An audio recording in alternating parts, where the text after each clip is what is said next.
All right, so are you ready to dive in? Today, we're going to be taking a deep dive into Simon Sinek's The Infinite Game. Yeah, it's a really fascinating book.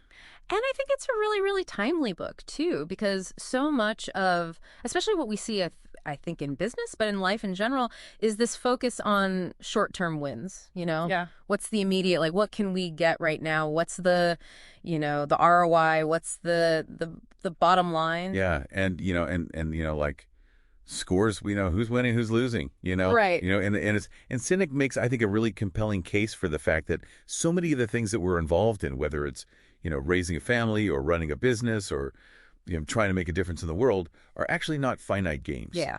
They're infinite games. Right. And so for those who haven't read the book, can we just like what's the distinction there? Well, a finite game is like a football game. Okay. It has a beginning and an end. There are set players. There are agreed upon rules. And there's a clear winner and a clear loser. Yeah. And I think a lot of us, maybe because of, our upbringing, maybe because of, the way that our culture, tends to emphasize, winning and losing. Yeah. We tend to look at life through that finite game lens. Mm-hmm. But, if you take a step back and you look at, again, things like, your family, there's no end to that. Right. There's no winner or loser. The rules are constantly changing. Right. The players are, coming and going. People are born into the family, people pass away. Yeah. And so, Sinek argues that if we keep trying to play these infinite games with a finite mindset, we're going to set ourselves up for failure. Yeah, I think even just in the last couple of years we've seen how quickly the rules can change, right? Like nobody could have predicted a global pandemic. Right. And so many businesses that were maybe really successful playing by, what they thought were the set rules, suddenly everything got upended and they weren't equipped to adapt. That's right. Right. Yeah, one of the companies that Sinek talks about in the book is Apple. Okay. He contrasts them with Microsoft. Mm-hmm. And, he actually tells this really interesting anecdote about, he's talking to an Apple executive and he said, I think the Zune is a better product than the iPod. Wow. And the Apple executive just said, I have no doubt. That's really interesting, right? Because you would expect maybe some defensiveness or Right. trying to, downplay the competitor. Yeah, exactly. Trying to, shore up their own position. But it was just this kind of like acceptance of like, okay, yeah, maybe they are better in some ways. Yeah. But, and Sinek argues that that's indicative of an infinite mindset. It's not about beating the competition. Yeah. It's about constantly trying to improve your own game. Mm-hmm. And we've all seen what happened, right? Mm-hmm. The Zune is, a distant memory. And the iPod, nobody even uses iPods anymore. Right. Because Apple went on to create the iPhone. Right. And that to me is a really interesting illustration of how playing the infinite game, even if you're not necessarily focused on beating the competition in that moment, Mm-hmm.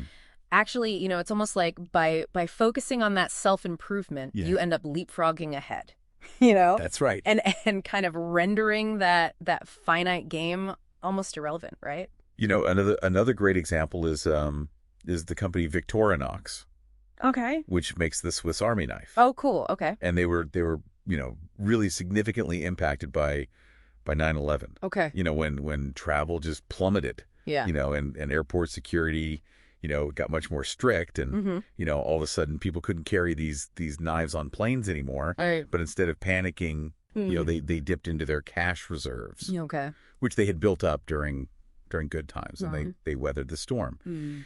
And their CEO, Carl Elsner, he attributes their resilience to this mentality of thinking in generations, not quarters. Wow. That's, Yeah. that's such a powerful, way of looking at it, right? It's like, we're not just in this for the next 3 months or even the next year. Yeah, We're thinking about the long-term sustainability of the company that's right. and almost like, what's the legacy that we want to leave behind? And Sinek contrasts that with, companies that are so focused on the next quarter's earnings, Mm-hmm. Yeah. that they're willing to, sacrifice long-term stability, Right. for those short-term gains. It makes you wonder if that short-term thinking is kind of what, tripped up the U.S. in Vietnam. That's one of Sinek's arguments. Okay. He suggests that, the U.S. wasn't defeated militarily, Mm-hmm. but they exhausted their will to play Mm-hmm. against an opponent that had a much stronger sense of purpose. Right. I mean, the North Vietnamese were fighting for their very existence. Right. And so that's a really powerful why. Mm-hmm. And I think, Sinek really emphasizes the importance of that why. He calls it the just cause. Yeah. Right. That overarching belief that motivates action in an infinite game. Mm-hmm. So it's not about the specific goals or metrics. Right. It's about that bigger picture. That's right. Yeah. Yeah. And, he talks about the dangers of prioritizing shareholder profit above all else. Okay. And he draws this really interesting contrast between Adam Smith's vision of capitalism, Mm-hmm. which was much more focused on the consumer Okay. and a thriving market, Mm-hmm. and Milton Friedman's much more, narrower view of shareholder profit Yeah. as being the ultimate goal. So it's not that profit is bad, No, not at all. but it's when it becomes the only driving force. Yeah, it creates this kind of win at all costs mentality Right. that it sacrifices long-term sustainability and ethical considerations. Yeah, we've seen that, right? I mean, so many companies that have, they squeeze their employees, they cut corners, Right. And ultimately they damage their reputation, Yeah. all for the sake of, this short-term bump in profit. A prime example is Mylan, the company behind the EpiPen. Yeah. Their relentless price hikes, Right. even when executives were incentivized by profit-tied bonuses. Yeah. It just illustrates this real pitfall of this finite-minded thinking and what Sin calls ethical fading. It's like they were playing a game of how much can we get away with, Yeah. rather than what is the right thing to do. Right. Or, what is the long-term impacts going to be, not just on our profits, but on, the people who rely on our product. Right, and that's where the concept of trusting teams comes in. Oh. Sinek argues that when you prioritize building trust Mm-hmm. and psychological safety within an organization, Yeah. you create this environment where people feel comfortable speaking up, Right. challenging ideas, Mm-hmm.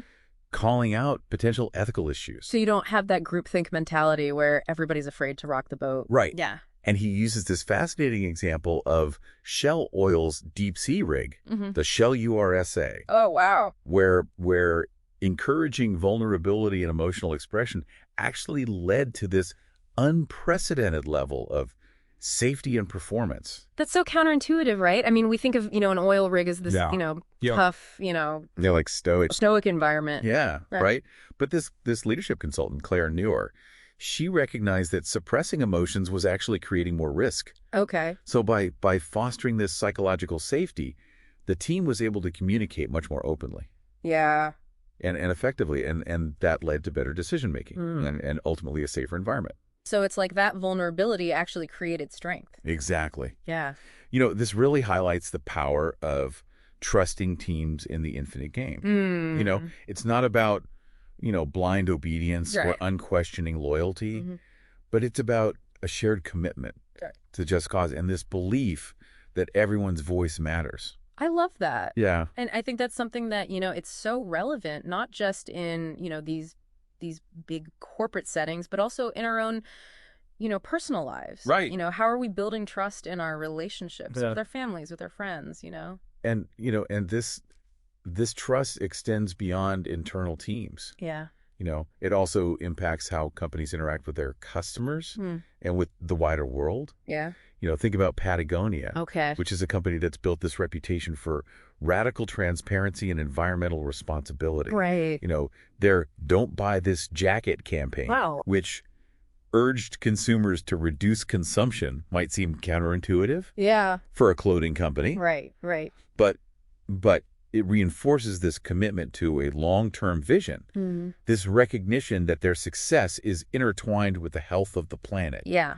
and the well-being of their customers. It's a really powerful message. It is. Yeah. And it illustrates that playing the infinite game is not about, those short-term wins or Right. maximizing immediate profits, Mhm.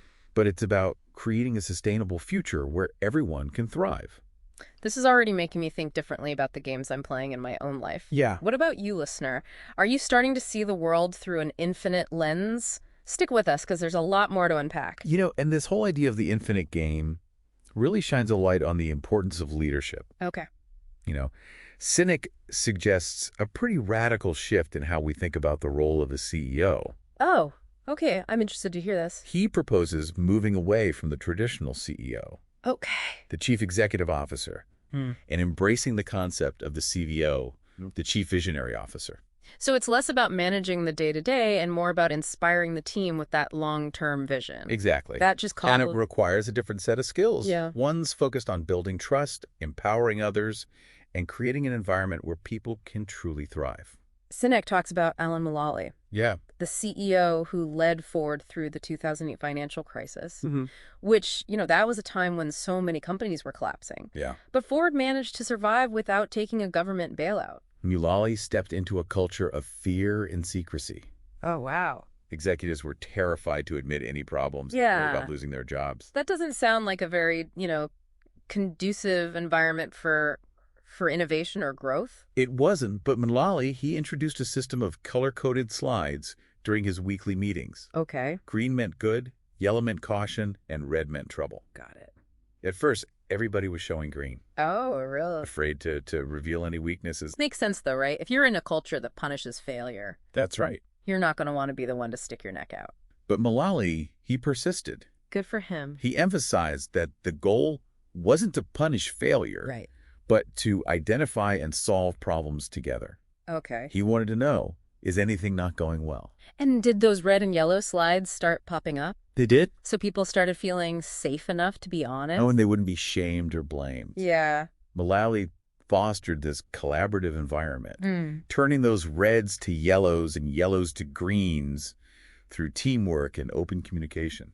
It's a really inspiring story, I think. Yeah. It makes you think about how often we try to hide our struggles, even in, less high-stakes situations Yeah. than running a major corporation.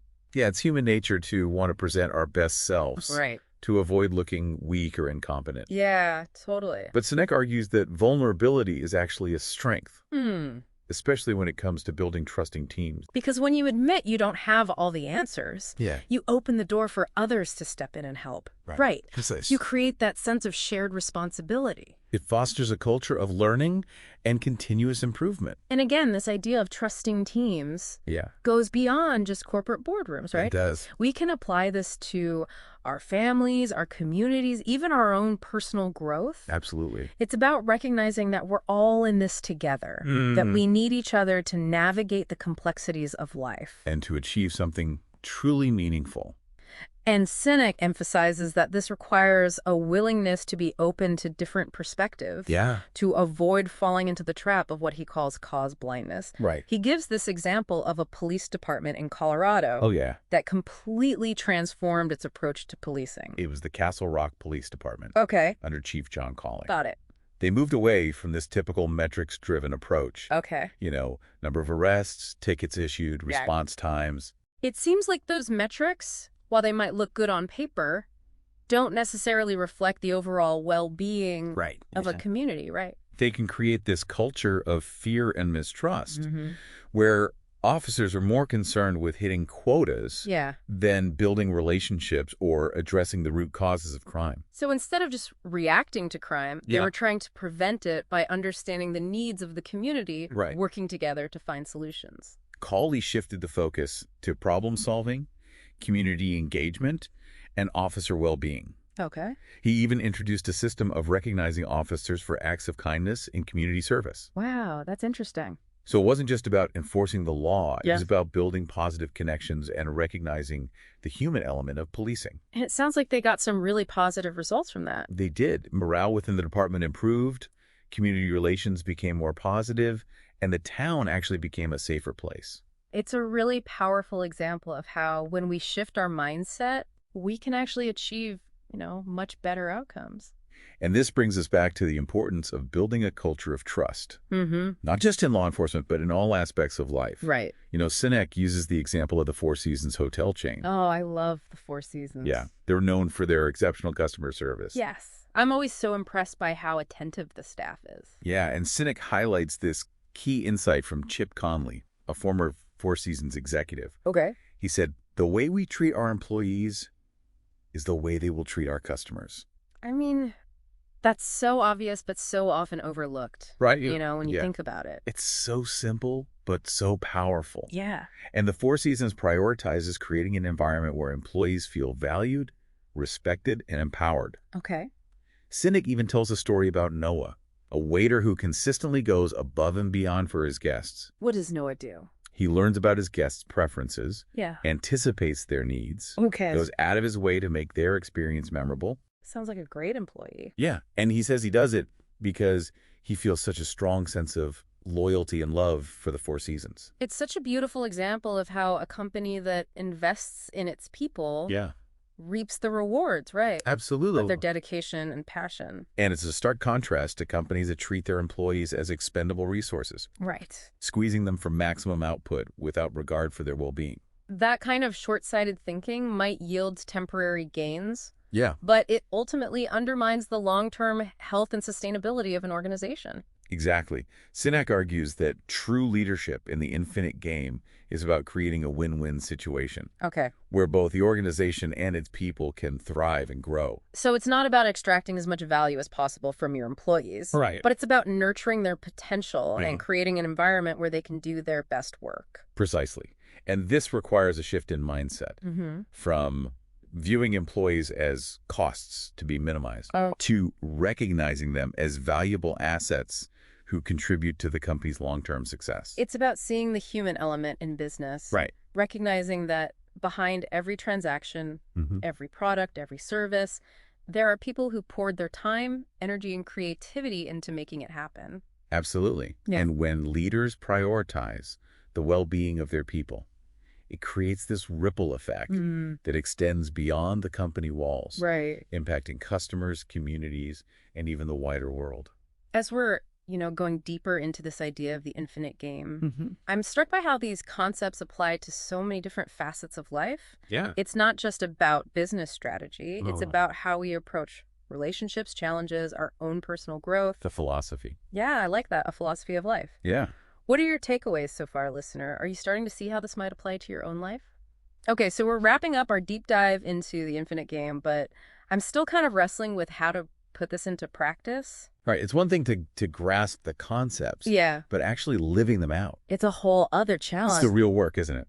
Yeah. And especially, we're bombarded with these messages of like, gotta hustle, gotta win, gotta be the best. Right. It's all about those short-term gains. Exactly. Instant gratification. So how do we resist that pull? Well, and Sinek, he doesn't offer like a simple 5-step plan. Right. He's very clear that embracing the infinite game it's a journey. Okay. It's an ongoing process of self-reflection. So it's less about finding the right answers Mm. and more about asking the right questions. Exactly. Challenging our assumptions, Yeah, being open to new perspectives. I like that. Cultivating that infinite mindset So being willing to learn, to adapt, to grow. to contribute to something bigger than ourselves. One thing that really resonated with me was this idea of worthy rivals, Oh, yeah. how they can push us to be better. Mm. And not just in the sense of like beating them, but in elevating our own game. He uses the example of Chris Evert and Martina Navratilova. Oh, the tennis players? Yeah, they were fierce competitors on the court, Right. but they pushed each other to reach these incredible heights. And off the court, Yeah. they developed this deep respect and even friendship. That's right. It's like that saying, iron sharpens iron. But there's also a danger, right? There is. Of becoming so convinced of our own righteousness. He calls it cuz blindness, Yeah, where you become so convinced that your way is the only way right. that you dismiss anyone who disagrees with you. It's like those political arguments where people are just so entrenched. Exactly. They can't even hear. And that's where existential flexibility comes in. Okay, so being willing to adapt, to Mhm. change course, even to abandon previously held If beliefs. they're no longer serving the just cause. So it's not about being stubborn or being afraid to admit we were wrong. Right. It's about having the courage to evolve. Didn't Sinek use the example of Walt Disney? Yeah, creating WED Enterprises. To develop Disneyland. He was so passionate about this vision of a theme park. That he basically started a whole new company. He needed a separate entity with its own culture, its own dedicated team. He was willing to disrupt the status quo to bring his dream to life. That takes guts. It's a reminder that sometimes playing the infinite game means taking a leap of faith, Yeah. trusting your intuition, even when it goes against conventional wisdom. And that kind of courage is essential for leaders. Especially in those environments that are so focused on the short term. Right. He uses the example of CVS choosing to stop selling cigarettes, Yeah, that was a bold move. despite the potential financial hit. They were literally walking away from all that revenue, It shows a real commitment to their just cause. putting principles above profit. Exactly. And it really challenges us to think about our own choices, doesn't it? Yeah. Are we making decisions that align with our values? Even when they're difficult or unpopular. Yeah, it's a question worth asking. Because ultimately, I think that's what playing the infinite game is all about. Making choices that contribute to something larger than ourselves. Yeah. Something that will continue to have an impact long after we're gone. Sinek ends the book with this really powerful thought. Yeah, he asks. In a world obsessed with short-term wins, how can we embrace the infinite game in our own lives? Mm. What legacy do we want to leave behind? Wow. That's a really profound question. It is, isn't it? It's a call to action for all of us Yeah. to step up and play the infinite game. To embrace that mindset of continuous learning. To build trusting relationships Mm. and to strive to make a positive impact that will ripple outward. Long after we're gone. Well, thank you so much for joining us on this deep dive It's been a pleasure. into the infinite game. Yeah, it's a fascinating book. I hope you found it as thought-provoking as we did. I hope so too. And until next time, keep playing the infinite game.